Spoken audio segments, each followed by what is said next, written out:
So, good day guys. So, mag-unboxing tayo ng in-order kong sapatos. In-order ko ng asawa kong sapatos dito sa sa Shopee. So, ito na yun. Yeah, let's go. So, binuksan ko na kanina yan. Ayan. So, bali dalawang sapatos. So, buksan natin. So, pasensya na kayo sa background sa likod. So, ito is sa anak ko. So, Adidas. Dito no, Adidas. So, ang size nito para sa anak ko is ito. Sa US is 6, tapos sa UK 5.5. Ito para sa anak ko, tingnan niya.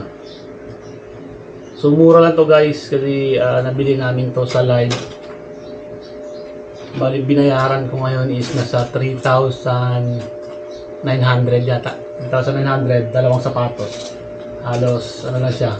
Kumbaga hindi siya umabot ng 2,000. Ayan. Ganda. So, saan ako to? So, parehas kaming dalawa. Parehas itim. Dahil walang walang ibang kulay. So, itim na lang lahat. Ayan. So, ibalik natin sa box. Tapos, ito yung sa akin. Wow! So, ito yung sa akin. Ayan o. Saka sinukat na yata pang rider Ayan o.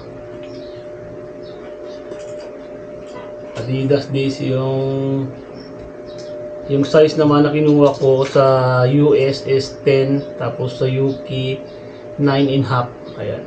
So, pinasubrahan ko lang para may allowance sa konti. Ang ganda. May bago talaga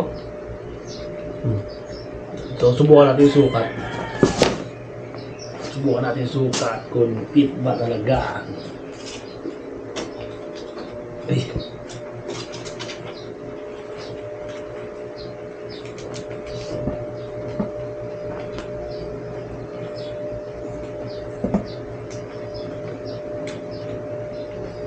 Ayos lang. So, may konting allowance lang dito. Konti lang din. Ganito siguro. Dapat pala mga lang kinuha ko 9. Pero okay na din. Ganda. Yun na. Ito ba? Ngayon sa ilalim niyo.